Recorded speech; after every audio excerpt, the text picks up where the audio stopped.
Dive-In. Bienvenidos a Dive-In. Witajcie na festiwalu Dive-In. Welcome to the Dive-In Festival.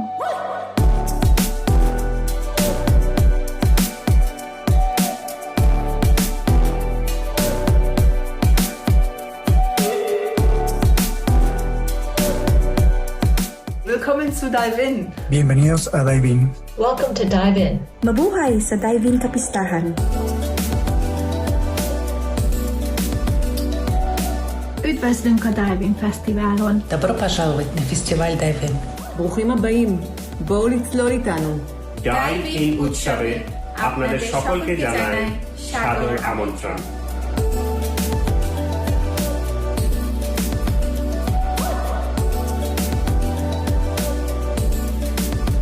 Dive-In'e yokoso. Benvenuti al Dive-In Festival. Dive-In Festivali'ne hoş geldiniz. Ahlan bikum fi Dive-In.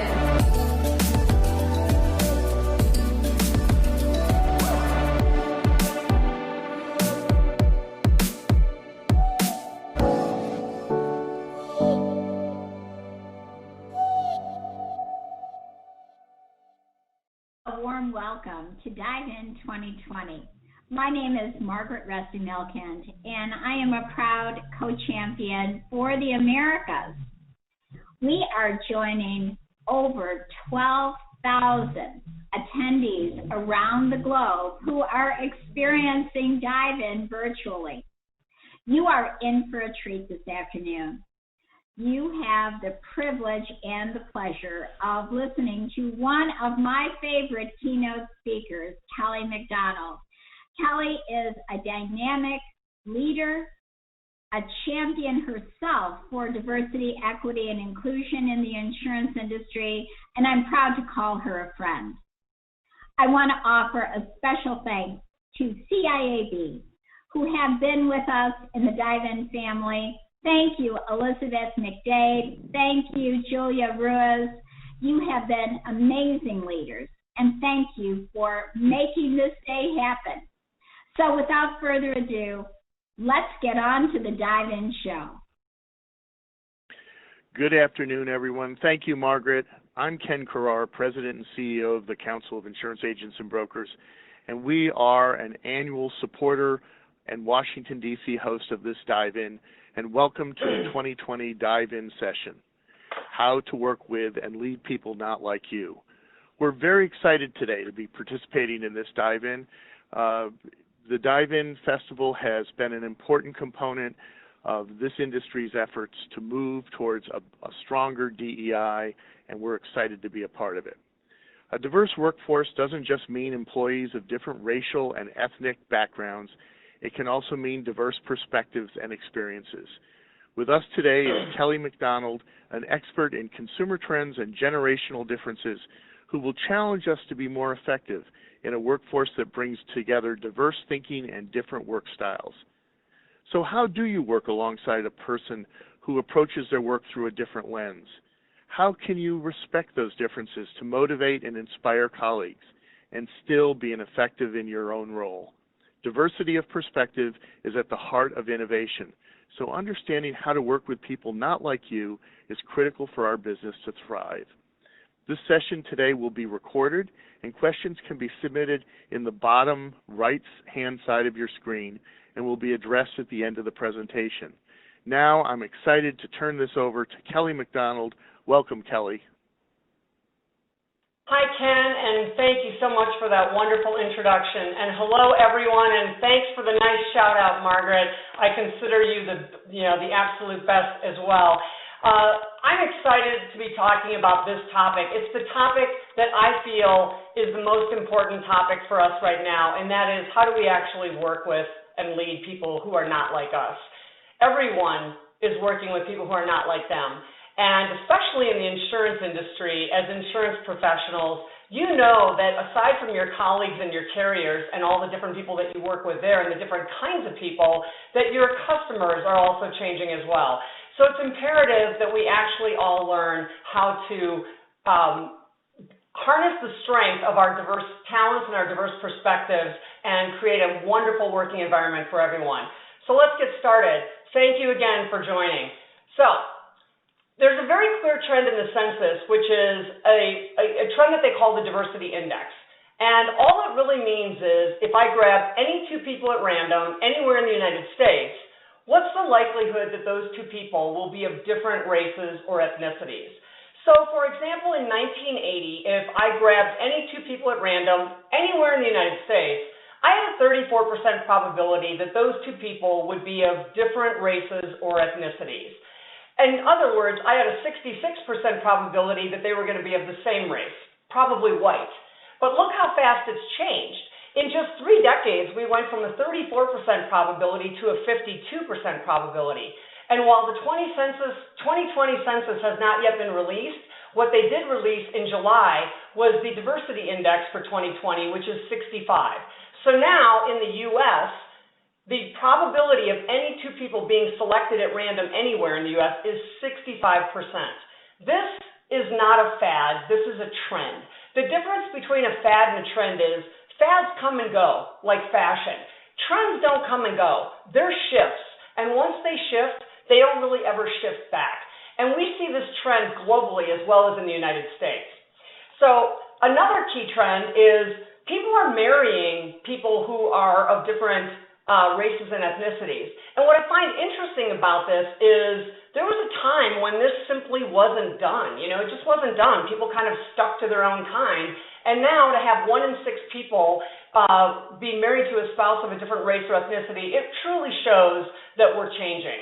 And we're not just changing in terms of racial and ethnic diversity. From a political standpoint, at least here in the U.S., of course, we're changing politically, we're changing socially, globally around the world, we're changing fiscally with increasingly a shrinking middle class, and we're changing religiously. So we're changing in every way that you can possibly think of. But I like to think about diversity in a broader sense than most people do, and I want to share with you my definition of diversity. My definition of diversity is any way that you can be different from me. So, for example, I'm a middle-aged white woman, and I do not have children. I'm definitely in the minority when it comes to women my age relative to not having children. Most women I know who are my age have children. But here's what's important about that. I could meet another white woman who is the same age as me, makes the same household income, lives in the same zip code as me or the same neighborhood, and on the surface, we would look demographically like we were the same, right? White, same age, income, you know, maybe education, neighborhood, all that kind of thing. But if she has children and I don't, we're going to be different in ways that are incredibly important, and those have nothing to do with race, ethnicity, income, etc. They have to do with parenthood. So here's a list of some ways that you might not have thought about diversity, but you probably work with people like this all the time. What about introverts versus extroverts? I'm an extrovert, and I'm married to a man who is an extreme introvert. He absolutely hates people, and so he would just stay inside and be a hermit if I let him. We're very, very different. How about creative versus analytic thinking? You know, someone who's in underwriting thinks about things very differently than someone who's a graphic designer. Someone who's an engineer thinks very differently than someone who's a florist or a hairstylist, somebody who's very creative. Morning people versus night owls, right? We all have our inner clocks, and I'm a morning person. But one of the people that I work most closely with, she's a tremendous night owl. She'll send me these emails at 2 o'clock in the morning, and I'm gone to bed 4 hours ago. How about a small business owner versus a large corporate executive? They have very different business pressures and very different scale. Regional differences. There's no doubt in the U.S. that the North is different than the South, the East Coast is different from the West Coast, and I think we would all agree that communication styles can be a great way that we could be different from each other. Some people definitely prefer having either a face-to-face meeting or a Zoom meeting like this where they can see the person that they're talking to, and other people would find that completely unnecessary and say, you know, just email me or text me. How about Apple people versus Google people? So it's kind of a joke, but the point is we are all different. And as I go through this presentation today and you are thinking about the people that you work with, whether they're client side, carrier, or your own colleagues, think about ways that they're different from you and apply those differences to what we're talking about here today. So our differences can sometimes create friction. One of the things that I get hired to speak to, groups that I get hired to speak to is groups that have a lot of like older male executives, and they're very frustrated with millennials, and they'll say to me, Kelly, can you come in and talk to us about the millennials? You know, we don't understand them, and they're so different, and you know, and I say, well, what's the frustration? And they say they don't have the same work ethic, and they, you know, they think that everything is too casual in business. They want to bring their dog to work. They want to leave at 4 o'clock and go to their yoga class, and they're frustrated, and they express this frustration to me. And I always say, look, if you're frustrated with somebody else, I promise you that they're equally frustrated with you. And these executives will be like, no, we're fine. The problem is just the millennials. And I say, look, you're frustrated with them, but they're looking at you and going, how come he can't open an attachment? So the point is, the frustration and the friction goes both ways, and it's usually because of our differences. But different can also be uncomfortable, not just friction, but uncomfortable. But at work, it's not okay to talk about that. It's definitely not. Why? Because it's too risky. Your job could be at risk. You could get fired. You say the wrong thing to the wrong person, and they take it the wrong way, and you're out. Or maybe your company gets sued for $70 million. Or maybe you're not fired or sued, but you get labeled as somebody who's not on the diversity bandwagon. You know what I mean. Or you actually do get labeled with a horrible, horrible label, like racist, sexist, homophobe, Islamophobe, xenophobe, misogynist, you name it. The list goes on and on. So you don't risk that. You just keep quiet. And you avoid people, because what happens when we're uncomfortable around people is we avoid them. And you're staying quiet, you're avoiding people, and that's not good for business. But more importantly, it doesn't change anything for you. You're still struggling. You're still struggling with the uncomfortable feelings. I am here to tell you that if you're struggling with someone who's different from you, that makes you normal. That is, social psychologists say that is a normal reaction to working alongside somebody or being alongside somebody who's different from you. The fact that you're struggling doesn't make you a bad person at all, and you're certainly not alone. It makes you normal. The discomfort that you feel is completely normal. So let me just stop for a moment and switch gears and talk about why this is important in the first place. You know, Margaret mentioned that so many companies are spending a lot of time and effort on, you know, DEI, diversity, equity, and inclusion, and it's so important. But why? Why are they doing that? For one simple reason from a business standpoint. If you surround yourself with people who are just like you, then you could miss something big. It's that simple. Because without those diverse perspectives, we don't see the whole field. Let me give you an example. Bethany Frankel, many of you may know who she is. She was one of the original housewives of New York.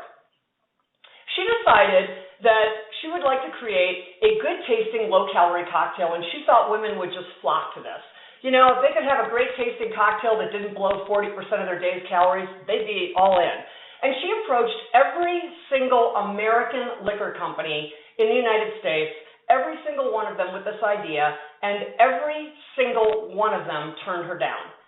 She forged ahead, she built the company on her own, and 2 years later, 2 years after selling 400 million cases of Skinny Girl, Beam, as in Jim Beam, bought her company back from her for $100 million. The same company they had taken a pass on just 2 years earlier. And I don't know about you, but 2 years in my life goes by like this. I mean, it happened so fast. So what happened? Here's what I think happened. I think what happened is men don't metabolize calories the same as women do. And I'm not being sexist, that's just a fact. It's harder for women. I don't think men have any real understanding of just how hard it is. So women metabolize calories differently, and we have to work a lot harder. And I think what happened is when Bethany went into these companies and pitched this idea, it's not that the men thought it was stupid or a bad idea. What they just didn't think anybody would actually pay attention to it. They were like, who needs this? Would anybody really buy this? I think if they'd had some women around the table, people would have been like, absolutely, we're doing this. And so what happened here was a failure of perspective. Now, the good thing is Jim Beam did get back on board, but they missed out on the first 400 million cases of this amazing product. So let's put a little science behind this. Social psychologists wanted to find out what happens if we take groups of people who are alike And then we add an outsider into the group. What happens to their productivity, and also how do they feel about that? So they wanted to take race and ethnicity off the table because that can get a little sticky. So what they used instead were groups of sorority sisters and fraternity brothers. They used groups of 3. And what they did was they gave these groups of 3 a murder mystery to solve, and they gave them clues, and they gave them 20 minutes to solve the problem.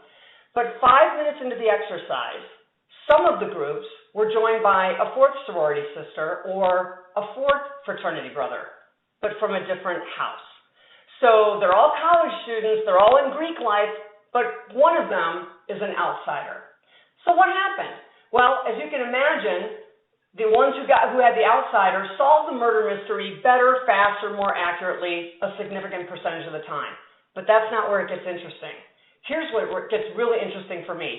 Outsiders absolutely, irrefutably made the team better. It more than doubled the team's chances of getting the right answer, from 29% to 60%. Statistically, that is unbelievable. But where it got interesting was when asked, how did it feel? So, for example, Ken, you were on the winning team with Margaret. Wow, how did that feel? High five. That must have been great. You won. You crushed it. Did that feel amazing? What they reported was, oh my gosh, that was awful. That was absolutely awful. All we did was bicker. I didn't think we were making any progress at all. It was so stressful. In other words, working with diverse team members felt harder because it is harder, but it produces a better outcome. So if you're working with people who are different from you and it's hard, you're not crazy and you're not doing it wrong. It is hard, and it's incredibly hard to do it effectively, which is why people don't want to do this.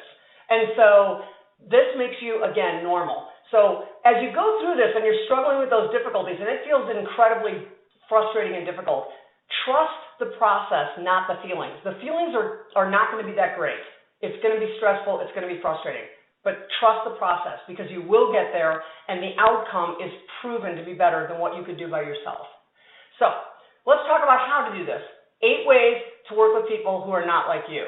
The first way is, in this work-from-home world that we're in right now, it's imperative that you make work equitable for your work-from-home team. And everybody's been doing this for months. So you might think that like we're all good, everybody's got this down, but the reality is just because we're all working from home and we all have Wi-Fi and we all have a laptop doesn't mean that it's actually equal. So for example, I live in Denver, Colorado, in the city, and my business manager lives in Evergreen, Colorado, which is a rural suburb outside of Denver in the mountains. We both have Wi-Fi, of course, but her bandwidth is significantly less than mine. And what that means is when she's downloading a large file or when she's downloading a video, it takes a lot longer. So that's not a huge deal, but it's something that I have to be aware of, is that when we're working on a deadline and I say, are we ready to go? And she said, I'm still downloading this file. It's got 2 more minutes. I mean, it's not the same for us. So as a leader, one of the things you can do is canvass your team and find out, are you having any problems equipment-wise? You may or may not be able to fix them, but you can at least find out what they're working with. And so also, make virtual meetings equitable. One of the things that you can do is turn on closed captioning, for example, so that you get subtitling on a call. Why is that important? Well, for one thing, there's people who have hearing loss. Even those who don't have hearing loss, sometimes when there are a lot of people on a call, it's hard for them to hear every little thing. And so closed captioning or subtitling can be a huge benefit. And begin meetings by acknowledging everybody in the room, not just the top people. That happens a lot. Actually acknowledge everybody, and if the group is too big, you can at least do it by team. Thank you, operations, for coming. Thank you, sales, for joining us. Thank you, IT, for joining us. Thank you, HR, etc. Acknowledge the people in the room. Build trust. You know, if you go to a bookstore or you look online for management books, the number one thing that they all say is build trust. Well, how do you do that? Well, first, let's break it down. There's not just one kind of trust. There's 2. Social psychologists have identified that there's a first kind that's called common trust. Common trust does not have to be earned. We just grant it to people automatically, people we don't even know. And you don't even think about this because it would make you crazy if you did. Common trust is, for example, when you're driving your car, you have to trust that the person on the other side of the road is not going to cross the median and hit you head on. You don't know that person, but you have to have trust in the fact that they are going to drive correctly and stay in their lane. If you order food to your home, or if you go to a restaurant, you have to trust that the cook or the chef didn't poison you. Every day, we have to put our faith and give complete trust to people that we don't know, and that's called common trust. But the kind of trust that leaders have is different. It's called vulnerability trust. And this is incredibly important because it has to be cultivated, and most importantly, it has to be reciprocated. Everybody always looks at this graphic of the apple and the archer, and they always think, wow, they look at the woman with the apple on her head and they think, wow, she must really have faith in his aim. I mean, his aim has to be absolutely true to hit that tiny apple sitting on top of her head. But he has to trust that she's not going to flinch, because if she moves even 1 millimeter, all bets are off. There's no guarantee he'll hit his target. So in order for this paradigm to work, they both have to trust each other completely. So how do you build vulnerability trust? It starts by talking straight and being honest even when it's hard. And I'll tell you, and I know that you know this, that over the last few months, we've had to all have some hard conversations with people. Business has not been the same. And many people have been furloughed, budgets are down, and what will erode trust faster than anything is for your people and your team and your clients to wonder, what are they not telling me? So tell them everything and give it to them straight. In fact, you can actually even prep somebody for this and say, Margaret, please sit down, or Margaret, I need some time with you. I have to have a difficult conversation with you. We're adults, and we can handle the truth, even difficult truth. What we cannot handle is the runaround. So get to it and treat your people with respect and tell people the truth, even when it's hard. Just be straight with them. They'll thank you for it. Also, use simple language. I think this is interesting because in business, a lot of times people try to hide behind business buzzword bingo and use big words and everything. But when the chips are down, even the largest global companies resort to simple language to solve their problems. So let me give you an example. Toyota is one of my clients, and Toyota will tell you that they don't sell cars. They make cars. Dealers sell cars. So Toyota and their dealer body are incredibly dependent on each other to be successful, much like your industry. So Toyota was having a truck problem, and when trucks are a problem, when sales are off with trucks, it's a really big problem because trucks are where the highest gross profit is. So if truck sales are off and that profit model is off, you cannot make up with Corollas and Camrys what you're missing on trucks. So when this happened, the senior vice president of sales called the top 30 dealers in the United States together in terms of trucks. These 30 dealers comprise like 85% of all of the truck sales in North America. And they called them all together at a meeting, and I was there, and this is exactly how it happened. The senior VP of sales walked into the room, he thanked the dealers for coming, and then he simply said, we can't hit our sales numbers unless we hit our truck numbers. Now, you don't have to be an automotive professional to understand exactly what's happening there. We can't hit our sales numbers unless we hit our truck numbers. So the dealers kind of took that in, and then he followed it up with, so what do you need from us to help you sell more trucks? The dealers put their heads together for about 30 minutes, and they came up with a list. Things like more product training, more inventory on the most popular stuff, marketing funds, incentives, salesperson promotions, all that stuff. The whole meeting took 40 minutes. There were no PowerPoint graphs, there were no charts, nothing but that conversation exactly as I related to you. And it worked. And so when you have a real problem, go to simple language. People will understand it and grasp it faster, and it's more effective. Also, be aware that our differences are real. In this, diversity and inclusion and equity world, a lot of people think that we have to gloss over our differences and pretend they're not there, and they say, we are all the same. No, we're not. We're all equal, but we're not the same. And our differences can be acknowledged, and they can actually help us understand how to do business better. So let me give you an example. It's kind of a funny example, but I've got a point. And that is, I've got a friend of mine who is a retail executive professional. He's been in the multi-unit retail business for about 25 years. And so the first 25 years of his career, he worked at Lowe's in the home improvement category. So not to be sexist, but this is just true in fact. The home improvement category attracts a lot of men to that business. I guess men like, power tools and lawnmowers and, hardware and lumber, okay? So there's a lot of men that are in that industry, and the higher you go in that industry, the more male the workforce becomes. So for 25 years, Scott's working with mostly men. And then he changes jobs, and he goes to work for Sally Beauty Supply. So just as the home improvement category attracts a lot of men, the beauty industry attracts a lot of women. And suddenly his whole world has changed in how he's working with mostly women. Well, we go out to lunch, and he's got the new job, and I take him to lunch, and he's been about 60 days on the job, and I say, hey, Scott, how's it going? And he's like, oh, my gosh, it's so awful, it's so terrible, it's so different. And I said, what's so different? And he says, it's all women. And I said, well, you knew that. What's the difference? And he was like, it's just so different. And I said, well, give me an example. So he told me a story about the very first meeting he had with his district managers. These are seasoned professionals. They each run a district. And it's the very first time that they've all met him and that he's all met all of them. So they're going through some sales, and one of the district manager's sales are off. And she starts crying. And at first I didn't believe him. I was like, you don't mean crying. You mean that she's like whining, right? She's whining about her sales. And he said, no, Kelly, she was actually crying. I mean, tears are coming down her cheeks. And I said, well, what did you do? And he said, I had no idea what to do. In 25 years at Lowe's, nobody ever cried over sales. And I said, but seriously, what did you do? You had to have done something. And he said, I did the only thing I knew to do. And I said to her, talk to me. Tell me what's going on and how I can help. And if you break this down, it's absolutely genius. Talk to me. Let's get a dialogue going. What's going on, which gets to what is the problem, what's the barrier, so I can help you. What he didn't say was, why are you crying? That would have shut her down. He asked it this way and framed it so that she knew it was coming from a place of, what's going on so I can help you? And what he learned is she wasn't crying over sales. She was upset. And I'll tell you this, for some of us, like me, when I get upset or I get just very emotional, it manifests itself in my eyes. It looks like tears. And I know this, so then I start going, don't cry, because I feel like I'm about to cry. But it's just emotion. It happens to women more than it happens to men, but it can happen to men too. And what was happening was she was upset not because of sales.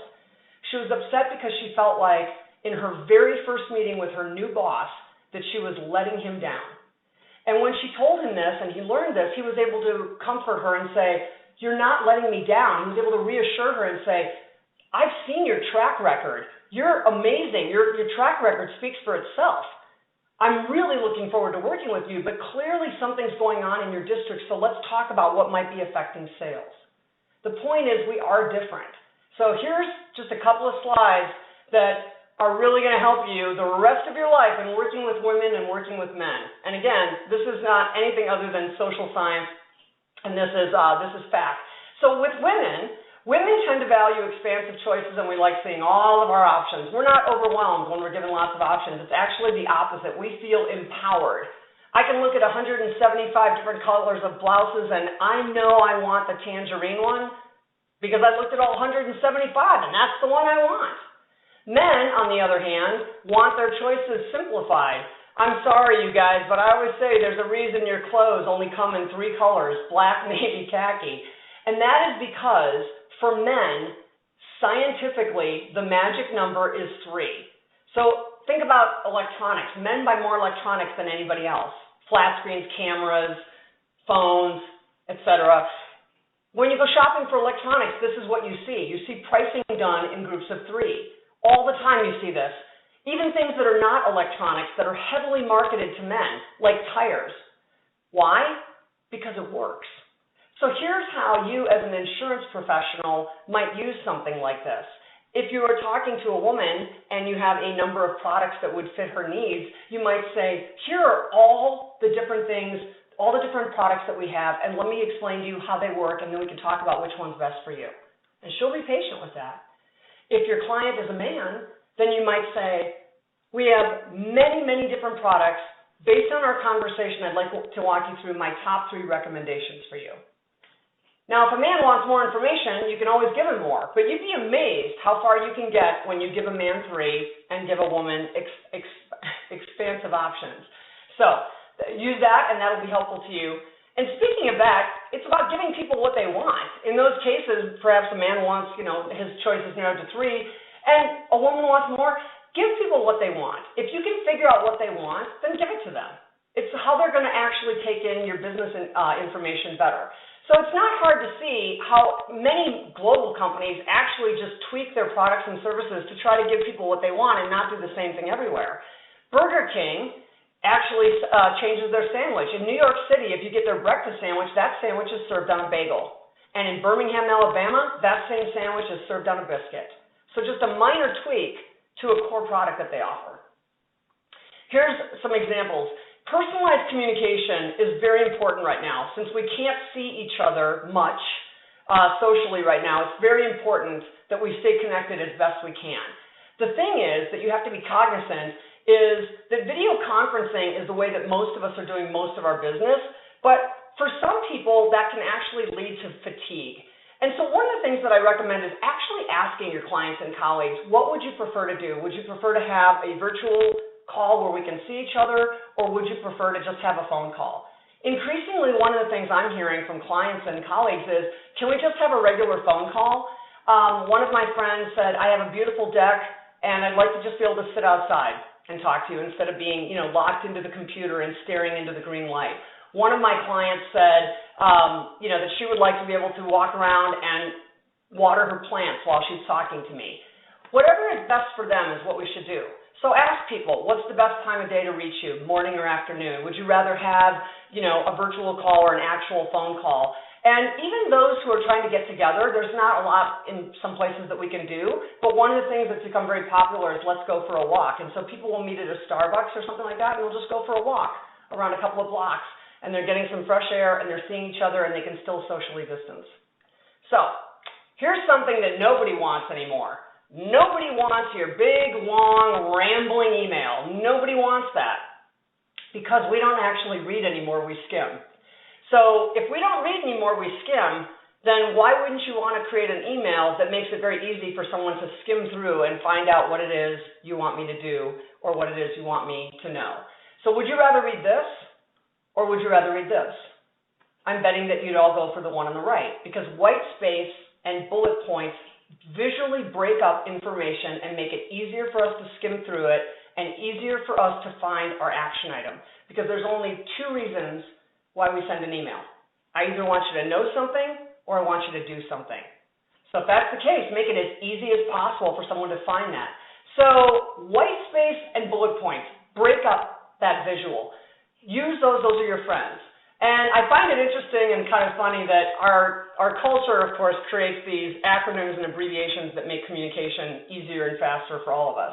So we have, LOL and BRB and TTYL. I don't know if you've seen this one. Too long, didn't read. This is actually a thing. So if you are actually guilty of sending those big, long, rambling emails, number one, stop doing it. And number two, if you can't stop doing it, don't be surprised if somebody sends you back TLDR because people just won't read anything long anymore.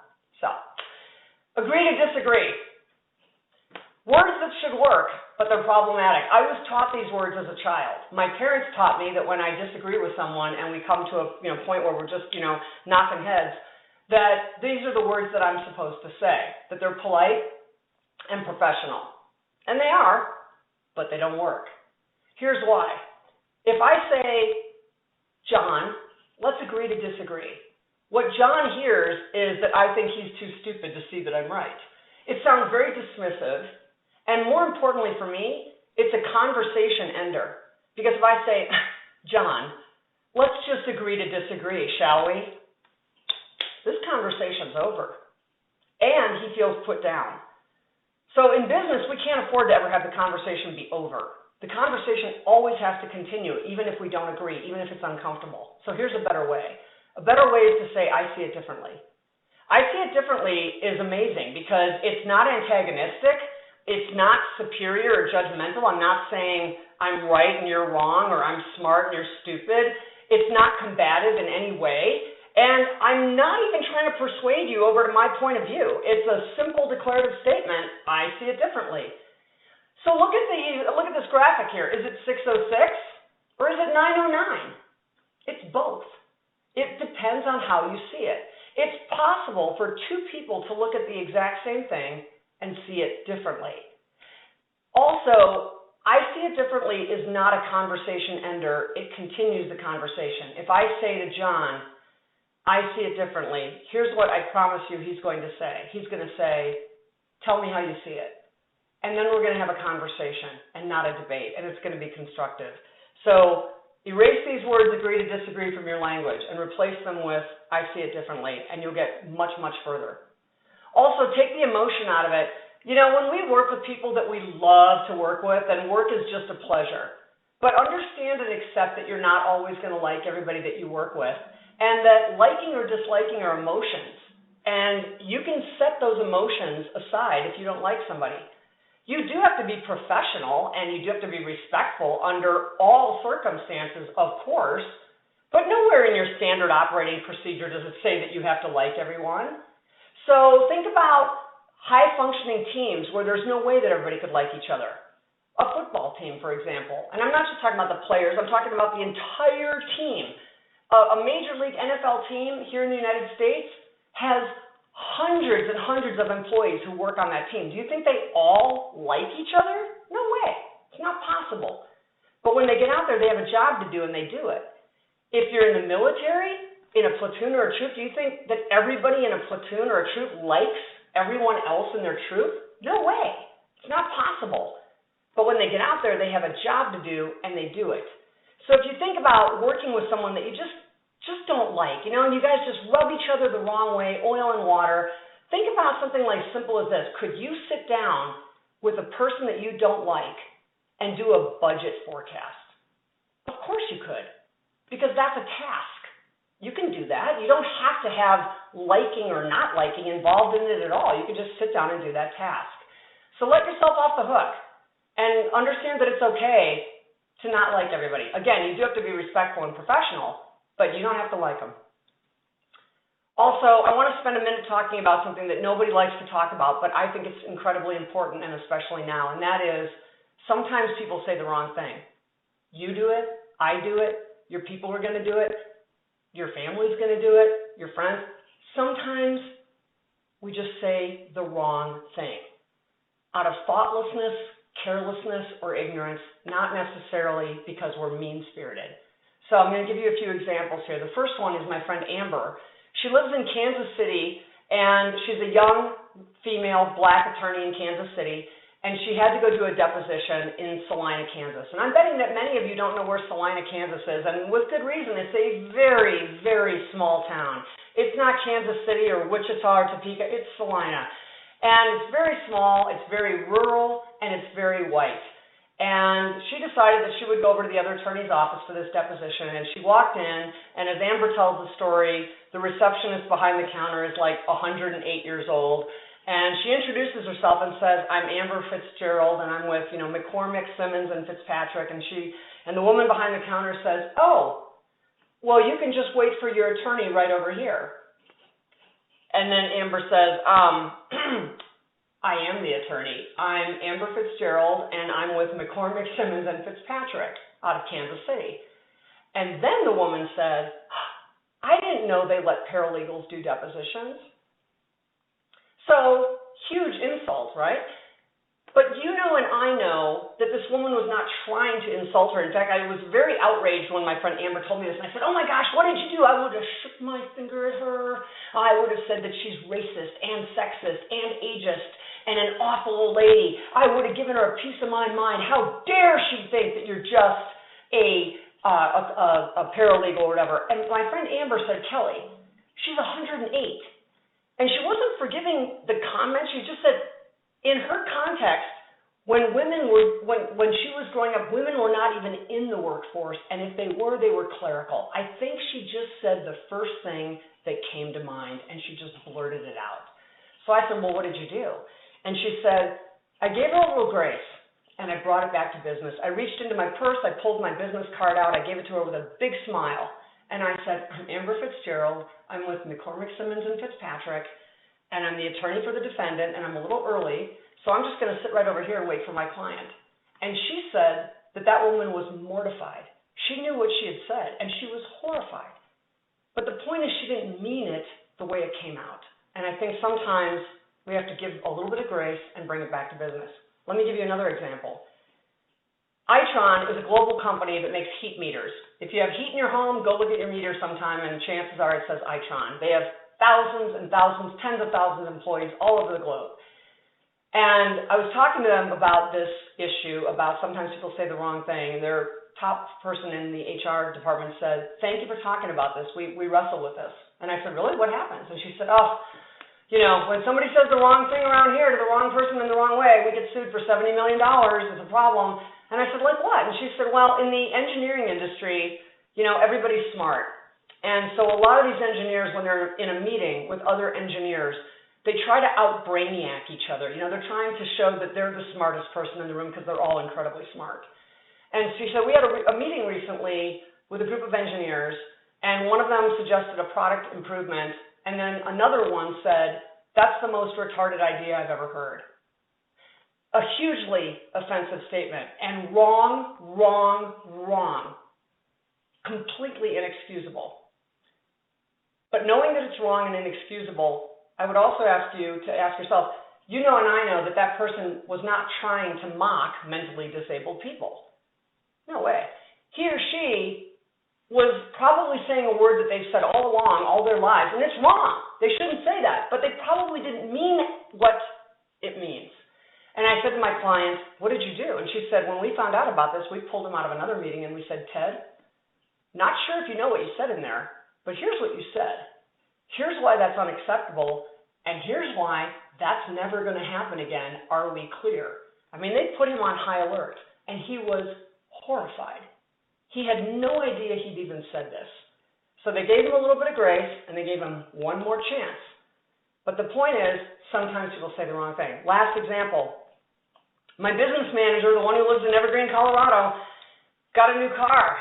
Sally got a new car. Her husband is a self-employed electrical contractor, and Sally works for me. She had a Honda, and she decided to upgrade, and she got a little Mercedes-Benz, the little baby Benz. But it was quite an improvement over her Honda. And in Evergreen, Colorado, everybody knows everybody. It's a small rural community. So there she is at the grocery store, and she's putting her groceries into her car, and one of her neighbors sees her and sees her new car and says, "Whoa, Sally, new car." And she says, "I know, isn't it pretty?" And he says, "It's beautiful, wow." And she said, "I know, I'm so excited. I haven't had a new car in 12 years. And he said, "Wow, your husband Todd must be doing really well." And of course, Sally said, "I work too." Todd had nothing to do with it. The point is, this is her neighbor. She loves her neighbor. Her neighbors love her. He said a stupid thing. And she corrected him and said, "Todd had nothing to do with it. I work too." And he was horrified. But he didn't mean any ill intent. And all I'm saying here is sometimes people say the wrong thing. And if I can just share one thing personally, here's mine that I'm working on. For decades, literally decades, in an effort always to be flip and funny, I have always said if somebody was explaining, let's say, a bad day to me or a very difficult thing at work, let's say a reorganization, here's what I would always say. "Oh, wow, if I had to do that, I would kill myself." That's not funny. And I've learned that because if you ever lose somebody you love to suicide, you learn very quickly that that's not funny. And I've stopped saying it for the most part, but every once in a while, it still slips out. And when that happens, I want to know two things. One is, I want somebody to call me out on it and say, "That's not funny. That's not cool. That's not a joking matter." Because the only way I'm going to learn and get this out of my head is if I'm aware of it. So I want somebody to call me out on it. And then secondly, I would hope that in that moment, that person gives me a little bit of grace. Because in that moment, I'm not a bad person. I'm just a really insensitive one. So we all do it. We all say the wrong thing. And I think we should just try to bring it back to business and give a little grace. Lastly, 4 magic words that are going to change your life, guaranteed. Stop saying, "Can you help me?" And say instead to a colleague, a customer, anybody, say instead, "I need your help." Here's why they're different. If you say to someone, "Can you help me?"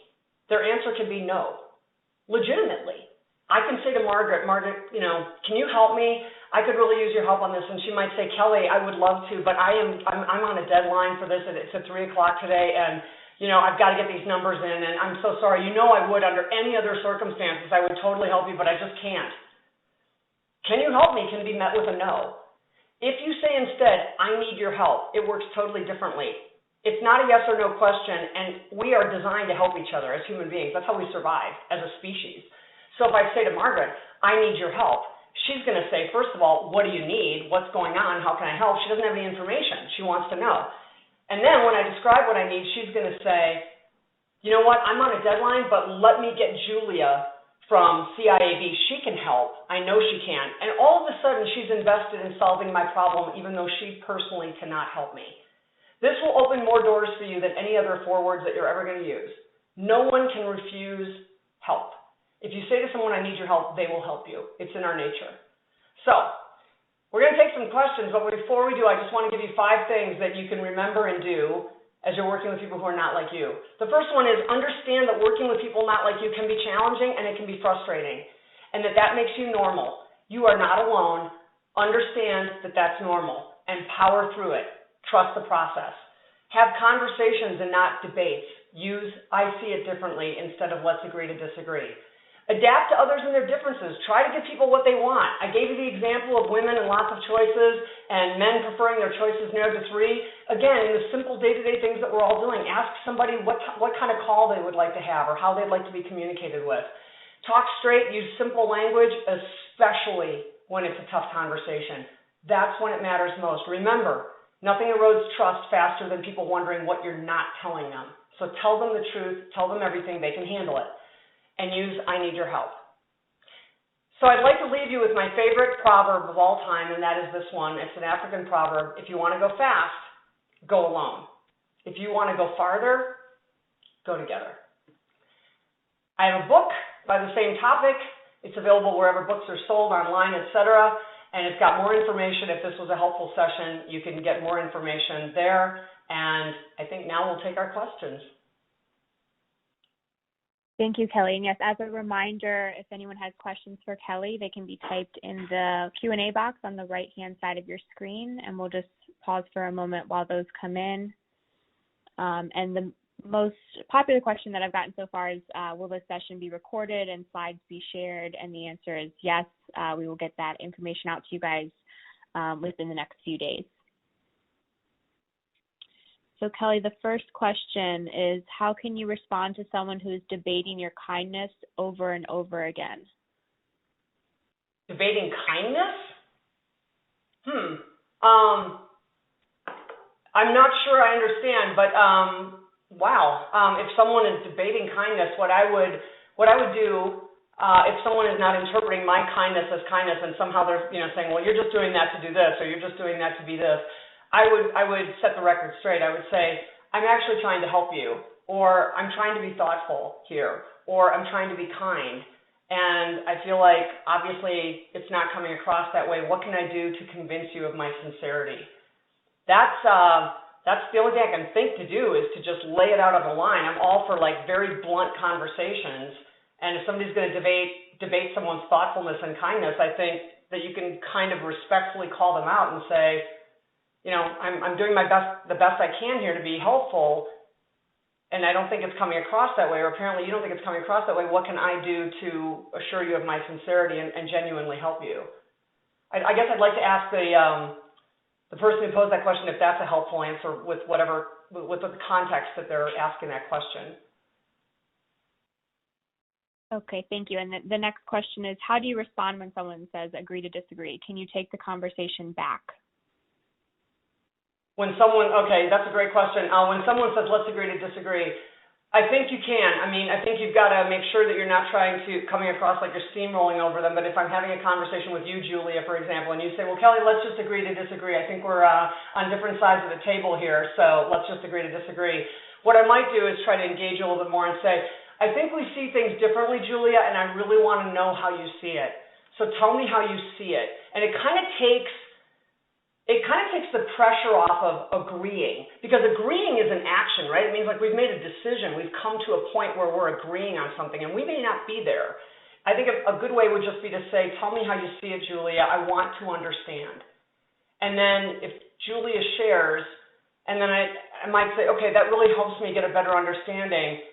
May I share with you how I see it? And then again, you're having a more civilized conversation, and it's still continuing that conversation down the road. I think that's the goal. It's not always agreeing. It's to continue the conversation until understanding has happened. So similarly, someone asked any advice on working with people that have the opposite views on values, for example, conservative versus liberal. Yes, that's never been easy, and it's also never been as difficult as it is right now. I try really hard not to engage in conversations like that at all. I try to truly change the subject, and I think at work, depending on the organization and what your own company culture is, it might even be inappropriate. And so if somebody starts talking politics or starts talking about, values, whatever, I think it's a good way to kind of deflect is to say, thank you for sharing that. I now understand, your values better, and I appreciate the fact that you shared. And then you just stop. You don't have to offer your values. You don't have to offer an alternative point of view. You're just kind of shutting the conversation down politely. Thank you for sharing. That helps me understand where you're coming from, and I appreciate the fact that you shared that with me. And then if they press you and they go, well, don't you agree? You can say, I'd like to think about that. One of the things I've learned is that it's okay to say, I'd like to think about that. You can be thinking in your head, you're stupid, but you haven't said that. But the point is, all you're saying is, I'd like to think about that. It's respectful and it buys you time, and a lot of times it's an exit to the conversation. And feel free to share if you want to. You can do whatever you want. I just think conversations like that can get very uncomfortable, and in this day and age, they kind of go nowhere. And I don't see the productivity behind it, I guess, from a work standpoint. So I would deflect, I would thank the person for sharing, and I would, just move on and kind of end the conversation. And a lot of times people sort of get what you're doing then. They get the fact that they may have stepped over the line. The next question is, how do you recommend we address microaggressions when there is a power discrepancy in the relationship? For example, a subordinate speaking with their boss. And the microaggression is occurring with the boss to the subordinate. I would, again, I think speaking up is very important. You've got to do it with understanding that that person may or may not have meant it as a microaggression. It is a microaggression, but they didn't necessarily mean it that way, or they did. You don't know. But I think you can say, again, very professionally and very respectfully, and just say something like, when you said that just now, here's how I took it. It sounded like I was being dismissed, or it sounded like my contributions aren't valued here. Is that what you meant? And again, you got to be careful, because you've got to actually frame it in a way that is not going to make your boss super defensive or anything like that. What you're trying to do is hold the mirror up and say, this is what you just did to me, but also call them on it and make them aware. And so I think using very professional language, like not saying like racist, sexist, because people just go crazy about that kind of thing. I mean, they're going to defend it. I think just to say, this is how it came across, and is that how you meant it? Because I felt very dismissed, or I felt very disregarded. My opinion and my comment felt disregarded. And is it disregarded? Is there something more I should be adding to that, or something like that? But I get your point across. For those who are actually dealing with bullies at work, and bullies can come in all kinds of forms, in fact, very high-level professional forms, the only way to deal with a bully is to tell them to stop. And so I had a boss who was committing microaggressions against me as a woman and as a much younger woman. And one day I swung by his office, and I just said, do you have a minute? And it was just me and him, no audience. And he said, sure. And I didn't even sit down. I stood in the doorway and I said, we had a meeting last week, and in front of the client, what you said to me was blah, blah, blah, blah, blah. And it made me look like I don't know what I'm doing in my job. And I'm very good at my job. And if you disagree, I need to know. But if you don't disagree, then I have to ask you never to do that again. And it changed the dynamic of our relationship forever, because this guy was a bully. And he wanted to push me around. And when he realized that I wouldn't be pushed around, he just stopped. I guess he found somebody new to bully. But if it's a bully, address it. If it's not a bully and you think that somebody's either just saying a boneheaded thing and it's a microaggression, or maybe they mean a little dig, call them on it respectfully. That's the only way it's going to stop. You don't have to take that. I hope that helps. Those are tough. Okay, and then in regards to giving grace, what do you do when your little bit of grace has been exhausted multiple times over a period of time? That's an excellent question because, again, not everybody deserves endless grace. And so I think that's always a good thing to strive for. But if you, in fact, are working with someone who is so challenging that you give grace over and over and it simply doesn't work, I might suggest a conversation with them and just say, Samantha, can we talk? I feel like every time we have a conversation, we just don't get anywhere, and I feel like everything that I've tried to do to be helpful or whatever is disregarded or dismissed or whatever the issue is. And I try to see where a real conversation goes, because when you're giving grace, you're not necessarily confronting the person. But at some point, if that's not working anymore and you've exhausted your grace bucket, then I would try to talk to them. And again, you can't change people. All you can do is conduct yourself in the best way that you can be you. And I find that when people are talked to, a lot of things change. I think a lot of people have a lot of anger, and they take it out on people, whether it's their spouse or their dog or their kids or their employees and coworkers. And if somebody says, I'm not going to let you talk to me like that anymore, they stop. So I think there's everything to be gained from having a constructive conversation with someone without putting them on the defensive. And that's why you have to frame it as, I feel like when we talk that I'm being dismissed. And that's going to force that person to, or whatever, and that's going to force that person to say, oh, no, you're not being dismissed, you're good, or what makes you feel that way or something. But the point is you're going to have a conversation, and that's what you want to have. But use your I words. I mean, any therapist will tell you that when you start using you, when you say, you never do this, you always do that, all people just get very defensive. If you frame it as I, when we talk, I feel this, or I never feel like, I get a chance to get my sentence out before I'm interrupted, or whatever it might be. Use your eyes. That goes further. And then do you have any advice for encouraging other teammates and colleagues to give grace to others? I'm sorry, go ahead. I cut you off, what? No, to other people. I would talk to them about it.